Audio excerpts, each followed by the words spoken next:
Hello students. सो बेटा,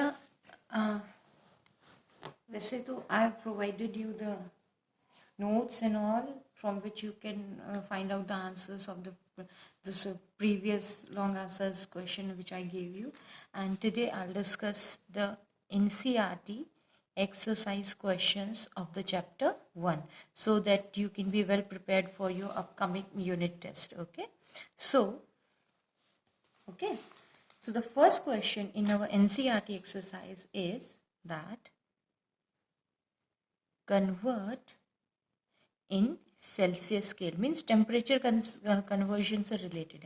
So you have to convert the given temperatures in Celsius scale. So the temperatures are given in the Kelvin scale. Like the first one is 300 Kelvin. तो आपको इसको Celsius में convert करना है ना. So the formula used is, देखो, Kelvin temperature is equal to degree temperature plus 273. Fine. Here Kelvin temperature is given to us, that is 300 Kelvin. Degree temperature we have to find out. Okay. So this is how we will find out the answer. So from this you can find out the degree temperature, and it will be 300 minus 273. Fine. So you can find the answer. So it will be 10 is 3. Okay. 27 degree Celsius is the answer. समझ आ गया बेटा. Then B part में आपको Kelvin temperature given है 573 Kelvin, and you have to convert this temperature into degree temperature. So again the formula used is Kelvin temperature is equal to degree temperature plus 273 है ना. तो अभी Kelvin अपने पास कितना given है? 573. ओके. अब degree temperature अपन को फाइंड आउट करना है यहाँ पे से. ठीक है. तो same condition, just like degree temperature you will find out. So 573 minus 273, तो आपका आंसर कितना आ जाएगा? 33077 एंड 5 से 2 गया is 300 degree Celsius. This is your right answer. Done. So the first question is done. आ गया ना समझ में? तो ये फॉर्मूला यूज करके जस्ट वैल्यूज पुट करनी है आपको और आंसर विल बी डन. फिर सेकंड क्वेश्चन, उसमें क्या करना है आपको कि degree temperature is given to you and you have to convert it in Kelvin scale. So the temperature given to us is 25. Temperature given to us is 25 degree Celsius. Okay. So again use the same formula. Kelvin is equal to degree Celsius plus 273. Now degree temperature given to us is 25 degree plus 273. Just add them. 538 plus 9, 298 Kelvin. This is the answer. This was the A part. Now we'll do the B part. In this we are provided with 373 degree Celsius. We have to convert this to Kelvin scale. So it will be degree Celsius plus 273. So degree temperature is 373 plus 273. So answer will be 33677 14 and 1 646 Kelvin. ठीक है. So this is how we convert the given temperatures either to Celsius scale or Kelvin scale. Okay. Okay. Now third question. A part. A part given to us was, beta, you have to give reasons for these statements, है ना, कि naphthalene balls disappear with time.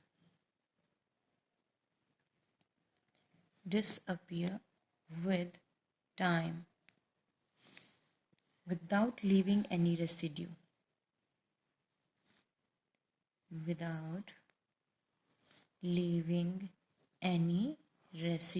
Residue means कोई भी पीछे उसने आपका waste वगैरह कुछ नहीं छोड़ा हुआ है ना, तो कोई रेसिड्यू या फिर कोई सॉलिड उसने नहीं छोड़ा. Why? So the reason for this is कि नेफ्थलीन बॉल्स जो होती हैं, आई टोल्ड यू है ना कि naphthalene balls they undergo the process of sublimation. ये क्या कर जाते हैं बेटा? सब्लिमेशन कर जाते हैं। और सब्लिमेशन की वजह से क्या होता है? They convert from solid directly to gas. ठीक है, डायरेक्टली टू गैस। और क्या हो जाती है? गैस फॉर्म में वेपर्स में कन्वर्ट हो जाती है, वेपराइज हो जाती है। ठीक है, तो पीछे आपको कोई रेसिड्यू इसमें नहीं मिलता। समझ आ गया? ठीक है, तो उसमें आप प्रॉपर आंसर इसका लिख देंगे। देन थर्ड क्वेश्चन का ही बी पार्ट हमारे पास था कि we can get smell of perfume we can get smell of perfume sitting several meters away।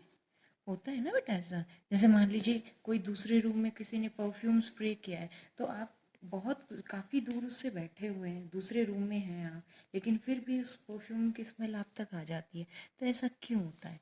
अब देखिए, the reason is the particles of perfume the particles of perfume are gas the particles of perfume get mixed up with air air के साथ में mix हो जाते हैं, और उस प्रोसेस को हम क्या कहते हैं? डिफ्यूजन, है ना? तो particles of perfume diffuse in the air, और एयर के साथ में मिक्स होके वो हम तक रीच कर जाते हैं। ठीक है, समझ में आ गया? And this is how they reach us faster with the air के साथ में रीच कर जाएंगे। समझ में आ गया ना? ठीक है, क्योंकि जो परफ्यूम के पार्टिकल्स थे किसके साथ मिक्सअप हो गए हैं? वो बेटे वो एयर के साथ में मिक्स हो गए हैं, है ना, जो हमारे एटमॉस्फेयर में है। और एयर में आपको पता है मूव करती है, फ्लूइड है, और इसी हिसाब से वो भी मूव करके और आपके तक भी पहुंच जाएंगे। Fine. Now the fourth question is, आपको देखो फोर्थ क्वेश्चन में क्या दे रखा है? आपको दिया हुआ है वाटर, शुगर एंड ऑक्सीजन। ठीक है, water, sugar and oxygen are given to you, and कहा गया है कि इन तीनों को अरेंज करना है किस हिसाब से? According to the increasing order of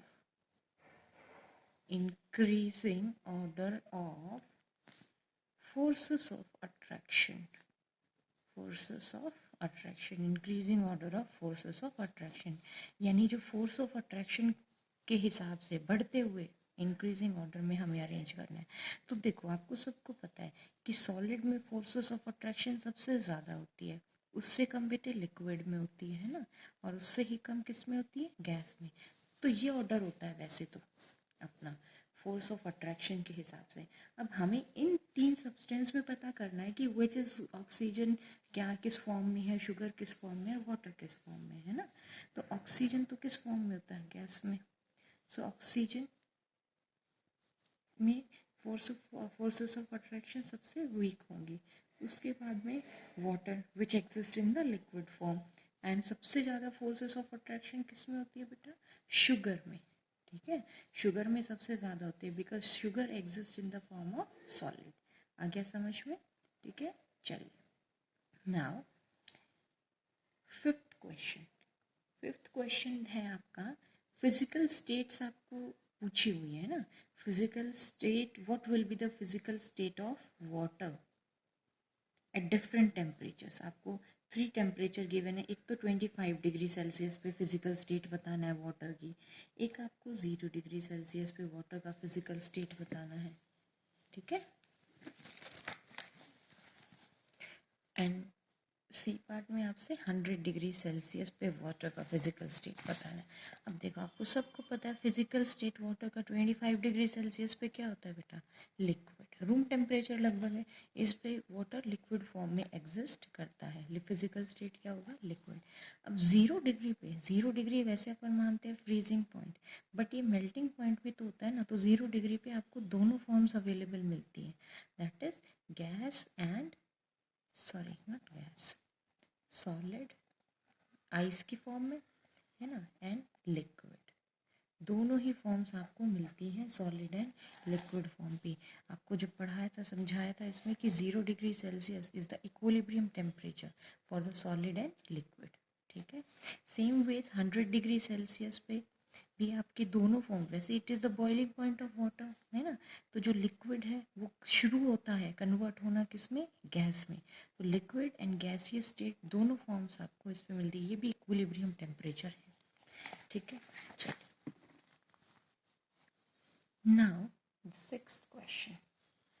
ठीक है, 6th क्वेश्चन इसमें आपको बताना है। चलिए 6th क्वेश्चन क्या है, आपको गिव रीजंस, रीजन देने हैं आपको। फर्स्ट पार्ट किसके लिए रीजन देना है कि water at room temperature is liquid। इसका रीज़न देना आपको कि water at room temperature is liquid, कि रूम टेम्परेचर पे वाटर लिक्विड क्यों होता है। भाई सिंपल सी बात है, बिकॉज वो लिक्विड की प्रॉपर्टी शो कर रहा है ना। जैसे फर्स्ट एक प्रॉपर्टी तो क्या है, रूम टेम्परेचर जैसे मान लीजिए 25 डिग्री 35 डिग्री है ना, तो उस टेम्परेचर पे वाटर फ्लो कर सकता है ना, it acts as a fluid, it is a fluid at that temperature. तो फ्लूइड है, फ्लूइड किसकी प्रॉपर्टी होती है, लिक्विड की। दूसरी बात कि it does not have a fixed shape but has a fixed volume, है ना। इस टेम्परेचर पे कि कोई भी रूम टेम्परेचर पे वाटर की शेप तो फिक्स नहीं होती है ना, वाटर की शेप फिक्स थोड़ी होती है। वाटर तो जिस भी कंटेनर में डालेंगे उसी का शेप लेगा, पर इसकी वॉल्यूम फिक्स रहती है। जैसे 1 लीटर है तो 1 लीटर ही है, 2 लीटर है, पर शेप फिक्स नहीं है, वॉल्यूम फिक्स रहती है। ये सभी किसकी प्रॉपर्टीज है, लिक्विड की। So that's why at room temperature water acts as a liquid. Then the B part in this was कि जो आयरन एल्मीरा है, iron almirah is solid at room temperature। Iron almirah कैसी होती है बेटा, सॉलिड है रूम टेम्परेचर पे। वाई, तो सॉलिड क्यों है आयरन एल्मीरा, भाई सेम वही प्रॉपर्टीज, क्योंकि रूम टेम्परेचर पे आयरन एल्मीरा भाई पिघल थोड़ी गई है रखे रखे, वो रिजिड है ना, रिजिड होती है, उसकी फिक्स्ड शेप होती है, फिक्स्ड वॉल्यूम होती है। ठीक है, तो इन्हीं प्रॉपर्टीज की वजह से वो क्या है, एक सॉलिड कहलाएगी। ये सभी प्रॉपर्टीज किसकी थी बेटा, आयरन एल्मीरा की थी। Fine, then 7th question is, देखो it is a very important question कि why is ice at 273 Kelvin more effective in cooling than water at the same temperature। ठीक है, आइस ज़्यादा इफेक्टिव क्यों है। देखो 273 केल्विन मतलब 0 डिग्री सेल्सियस, तो ये पूछा है कि आइस जो कि सॉलिड स्टेट में वो ज़्यादा, देखो आप भी समझते हैं, हम लोग जनरली आइस क्यूब्स यूज़ करते हैं ना किसी भी चीज़ को ठंडा करना होता है तो why is ice more effective in cooling, ice ज़्यादा इफेक्टिव क्यों होता है कूलिंग करने के लिए। अगर सेम मैंने, क्योंकि अभी थोड़ी देर पहले देखो यहाँ बताया था कि 0 डिग्री सेल्सियस पे सॉलिड और लिक्विड फॉर्म दोनों होती हैं इक्विलिब्रियम में वाटर की, है ना। तो आइस तो कौन सी फॉर्म में है, सॉलिड फॉर्म में, और 0 डिग्री सेल्सियस पे ही लिक्विड फॉर्म में भी प्रेजेंट होता है वाटर, है ना। ये आइस हो गया इसका। अब पूछे कि ये ज़्यादा इफेक्टिव क्यों है कूलिंग में, अपन आइस क्यूब्स क्यों यूज़ करते हैं कूल करना होता है, तो देखो इसका रीज़न ये है कि इसमें जो एनर्जी प्रेजेंट है ना, एनर्जी प्रेजेंट इज लेस, क्योंकि वाटर जब 0 डिग्री सेल्सियस पे है तो इसमें इसके साथ साथ में लेटेंट हीट भी प्रेजेंट होती है। लेटेंट हीट क्या है? जब वो सॉलिड से कन्वर्ट होके आया था ना लिक्विड में, सॉलिड से कन्वर्ट किस में होके आया था बेटा? लिक्विड में कन्वर्ट होके आया था। तो आपको बताया था कि उस दौरान वो लेटेंट हीट यूज करता है, ठीक है। तो इसके पास एनर्जी कम है, तो ये हीट एनर्जी कम है इसमें, है ना। तो ये कूलिंग में ज़्यादा इफेक्टिव होता है। और इसके पास हीट थोड़ी ज़्यादा होती है, क्यों? क्योंकि जितनी है वो तो है, उसके अलावा एडिशनल में क्या होती है, इसमें लेटेंट हीट प्रेजेंट है, ठीक है। ये चीज़ इसमें आपको ध्यान रखनी पड़ेगी बेटा। ओके, चलिए उसके बाद में then very important question again कि what produces more severe burns more severe burns water और स्टीम। ज़्यादा सीवियर बर्न किसकी वजह से होते हैं? वाटर और स्टीम, मतलब बॉइलिंग वाटर की बात हो रही है। बॉइलिंग वाटर मतलब 100 डिग्री सेल्सियस पे, या फिर स्टीम। स्टीम कब बनती है बेटा? जब वो लिक्विड किस में कन्वर्ट हो जाता है? गैस। और ये कब होता है? 100 डिग्री सेल्सियस से ऊपर, मोर देन 100 डिग्री सेल्सियस, तभी तो स्टीम फॉर्म होता है ना। तो क्वेश्चन है कि सीवियर बर्न, सीवियर मतलब क्या? ज़्यादा ज़्यादा गहरे, या इस तरीके से आप लगा से ज़्यादा बर्न्स आपको कब होंगे? तो बॉइलिंग वाटर से या स्टीम से। तो what will be your answer? Your answer will B steam. क्यों बेटा? Because the temperature of boiling water is 100 degree Celsius, है ना। तो इसमें हम बता देंगे because the temperature of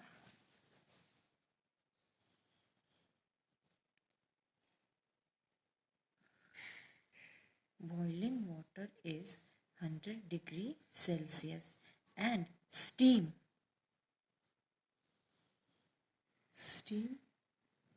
temperature is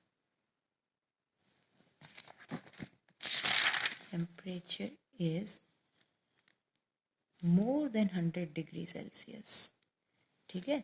तो स्टीम ज़्यादा बर्न कॉज करेगी। सो स्टीम विल कॉज भाई ज़्यादा टेम्परेचर होगा तो ज़्यादा बर्निंग होगी, है ना। Steam will cause more severe burns. आ गई बात तो बेटा समझ में, ठीक है। ये था इसमें। देन लास्ट में आपको इसमें एक फ्लो डायग्राम दिया हुआ था और उसमें आपको सभी चीज़ें आइडेंटिफाई करनी थी। फ्लो डायग्राम आपका क्या है बेटे? सॉलिड, यहाँ था लिक्विड, यहाँ पे है gas, then getting converted, interconversion, ये आपको पढ़ाया हुआ है मैंने, है ना। सो यहाँ ए टर्म दिया हुआ है, यहाँ B, then C and D. Then direct conversion है solid to gas, this is E. Then direct conversion gas to solid, this is F. So you have to identify here A क्या है, B कौन सा process हो रहा है, C, D, E and F. You have to name these the process taking place here. Okay. And इस case में यहाँ पे मेंशन किया हुआ है कि हीट इंक्रीजेस, इस साइड हीट इंक्रीज होती है और इस साइड क्या होती है बेटा? हीट डिक्रीज होती है। ओके, हीट भी इंक्रीज होती है, प्रेशर भी इंक्रीज होता है। इधर हीट भी डिक्रीज हो रही है और प्रेशर भी डिक्रीज हो रहा है। तो आप सिंपली सोचिए ना, आप खुद ही, सॉलिड टू लिक्विड कन्वर्जन जो हो रहा है आपका, तो how, what is this process known as? This process is known as बेटा fusion. We can also call it melting, है ना। फ्यूजन प्रोसेस होता है। देन तो ये क्या हुआ आपका? फ्यूजन आएगा इसके ऊपर, है ना बेटा। चलिए, then B term, liquid is getting converted to gas. Liquid किस में कन्वर्ट हो रहा है बेटा? गैस में। So that process is known as vaporisation. What is the process known as? Vaporisation. Vapours में कन्वर्ट हो रहा है और इसको अपन बॉइलिंग से भी जानते हैं, ठीक है। देन गैस इज अब दोबारा इस साइड आप क्या कर रहे हो? कूल कर रहे हो ना, हीट डिक्रीज हो रही है, तो गैस से लिक्विड में कन्वर्ट हो रहा है। तो this process is known as condensation, ठीक है। कंडेंसेशन हो रहा है यहाँ पे। देन लिक्विड से सॉलिड, लिक्विड से सॉलिड में कन्वर्ट हो रहा है वो, तो this process is known as solidification, है ना। सॉलिडिफिकेशन, सॉलिड में कन्वर्ट हो रहा है वो वापस से। एंड इसको अपन फ्रीजिंग भी बोल देते हैं. Then E process, E वाला, solid is getting converted directly to gas. The process is known as sublimation. ठीक है. And F part, F में आपका क्या होगा? Gas is directly getting converted to solid. So this is also known as sublimation. Okay beta, so this was your NCERT exercise which I have discussed with you, and you have to complete these questions in your notebook. I'll provide you a link through which you can write down all these questions in your notebook. Okay beta, so आपको I hope समझ में तो आ ही गया होगा कि किस तरीके से क्या इसमें किया गया है ना. सो ये सारे क्वेश्चंस आप कर लेना, टेम्परेचर से रिलेटेड भी. Okay, then naphthalene balls disappear क्यों होती है? क्योंकि वो कौन सा प्रोसेस करती है? सब्लिमेशन प्रोसेस कर देती है. ठीक है. परफ्यूम की स्मेल हमें दूर तक आ जाती है, क्यों? डिफ्यूजन की वजह से, क्योंकि परफ्यूम के पार्टिकल्स किस में मिक्स हो जाते हैं? वो एयर में. ठीक है. फिर बाकी इजी क्वेश्चन थे. एक ये बड़ा इंपॉर्टेंट क्वेश्चन था आपका कि आइस ज़्यादा इफेक्टिव क्यों होती है कूलिंग में देन वाटर? क्योंकि आइस में एनर्जी कम होती है, कम हीट है उसमें, तो वो ज़्यादा अच्छे से कूल कर पाएगी. और वाटर सेम टेम्परेचर पे 0 डिग्री पे क्या होता है? वाटर में लेटेंट हीट भी प्रेजेंट है ना उसके अंदर, तो वो कूलिंग कम करेगा. ठीक है. फिर सीवियर बर्न्स वाला केस था. तो सीवियर बर्न किससे होते हैं? स्टीम से ज़्यादा सीवियर बर्न होते हैं, ना कि बॉइलिंग वाटर से. वैसे बच्चों के दिमाग में हो जाता है बॉइलिंग वाटर, लेकिन बेटा प्लीज़ बी अटेंटिव है, क्योंकि स्टीम का टेम्परेचर कितना होता है? 100. स्टीम किसकी बनी होती है? स्टीम वाटर की तो है वो, और वाटर जब बॉईल होगा 100 डिग्री पे तो बॉईल होता है, तो स्टीम तो 100 डिग्री के बाद में बनती है ना, तो उसका टेम्परेचर ज़्यादा है. तो स्टीम से ज़्यादा सीवियर बर्न्स कॉज होते हैं. And these are the terminology जो हम यहाँ पे यूज़ करेंगे. Okay, so I want all of you to complete your exercise in this. Okay beta, so that you can prepare for your UT.